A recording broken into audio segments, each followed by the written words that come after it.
El término humanismo se origina del latín humanitas. Autores de la época clásica, griegos y romanos, entre el año 500 a.C. y 476 después de Cristo, le dieron uso para referirse a los valores culturales. Actualmente se puede denominar humanista a aquella persona con una bien desarrollada educación o cultura general. También asociamos al humanismo, como indica Mark Wright, con, cito, un modo de vida racional y no religioso. Cierro cita. La literatura clásica y la virtud cívica son pilares importantes para la educación en la que creían los humanistas clásicos. Buscaban desarrollar todo el potencial de una persona, pues creían que de esta manera se beneficiaba tanto la sociedad como a la misma persona. Durante la Edad Media, Italia conservó una cercana relación con la cultura clásica romana, pues estudiaba su ley, la gramática, la retórica y la oratoria latinas. Pero es a partir del Renacimiento, entre la segunda mitad del siglo XV y la primera del siglo XVI, que se reorienta la actividad humana en sentido moderno, en dimensiones tanto políticas y económicas como culturales y científicas.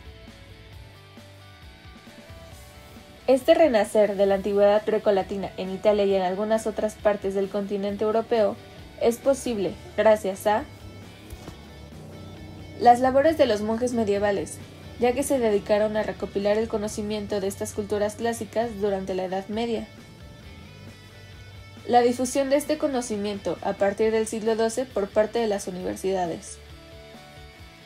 El apoyo y refugio a intelectuales del Imperio bizantino, herederos de la cultura griega clásica, tras la caída de Constantinopla en 1453. La invención de la imprenta ese mismo año, ya que con ella la cultura puede ser propagada con mayor facilidad y la Iglesia pierde el monopolio del conocimiento. El buen desarrollo de la economía italiana promovido por artesanos y mercaderes. Y en general, la prosperidad de la burguesía, nueva clase social vinculada con las ciudades y el comercio. Esto en contraposición a la decadencia de la economía rural, en parte debido a la peste negra del siglo XIV. El humanismo renacentista supone dar protagonismo a la persona en la vida cotidiana y en la historia en lugar de a Dios, un giro copernicano al que se ha llamado antropocentrismo.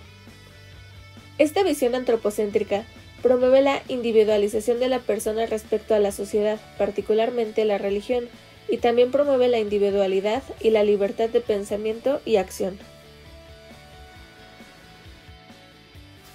El humanismo renacentista es un redescubrimiento de la persona, una época de renovación e imaginación sobre lo que puede ser la persona y el mundo. El factor más importante que da origen al humanismo renacentista es el estudio de autores clásicos no cristianos, pues le daban mayor importancia a la persona y a los valores humanos. Un destacado humanista, Giovanni Pico della Mirandola, escribe en 1486 en latín la obra Oratio de Hominis Dignitate, es decir, oración de la dignidad del hombre, en la que refleja, cito, una versión más exaltada de las posibilidades del hombre, cierro cita, de lo que era capaz de pensar y de hacer. Inicia con una alabanza al ser humano basada en discursos antiguos. Afirma que el hombre es, cito, inventor de las artes y las técnicas, como poseedor de la razón y del lenguaje como semejante de Dios. Cierro cita.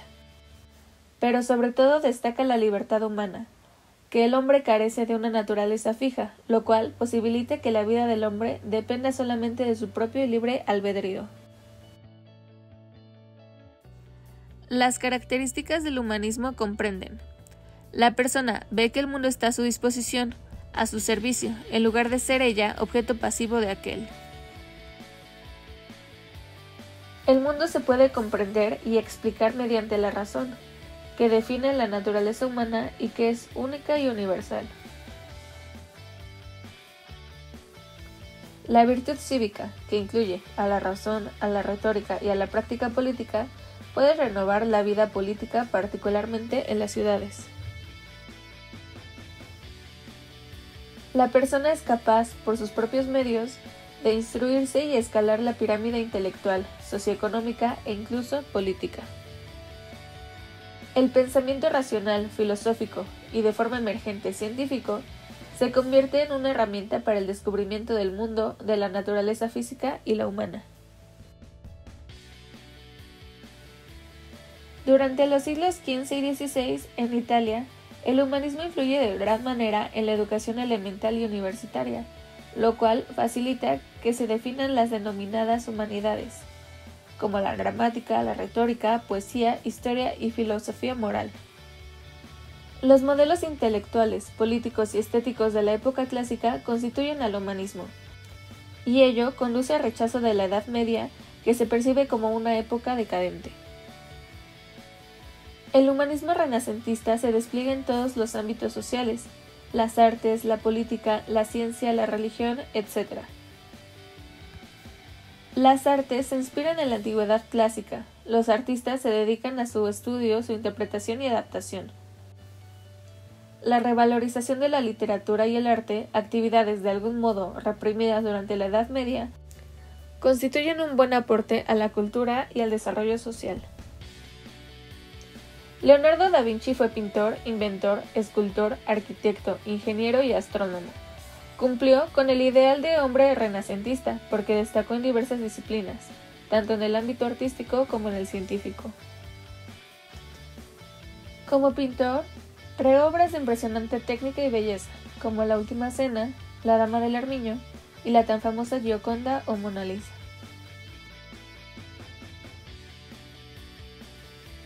Como señala el autor Juan Manuel García Garduño, en política se desarrolla la idea de la educación de una personalidad libre, liberada de la ascesis eclesiástica y el nobiliarismo feudal en búsqueda de la grandeza humana. Nicolás Maquiavelo, nacido en Italia, fue diplomático, filósofo, político y escritor en la época. Es considerado el padre de la ciencia política moderna, y se le conoce especialmente por su obra El Príncipe, en la que le aconseja al gobernante sobre cómo gobernar, convirtiendo la moral tradicional en una herramienta de poder. En las ciencias naturales se produjeron grandes avances gracias al desarrollo inicial del método científico, que más adelante perfeccionarían Francis Bacon e Isaac Newton. Se enfrentó a la reflexión científica, a los conocimientos tradicionales, incluyendo los dogmas religiosos y la superstición, y otras tradiciones oscurantistas. Galileo Galilei tuvo un papel importante en la primera revolución científica. Mostró interés en distintas disciplinas, destacando en filosofía, astronomía, matemática y física.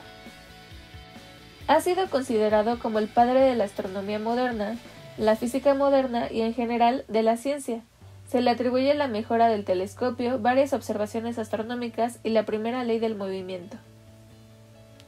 Antes del Renacimiento, la religión tenía enorme influencia sobre el conocimiento y la vida social, posición que se vio sustancialmente afectada por el giro de la visión teocéntrica a una antropocéntrica.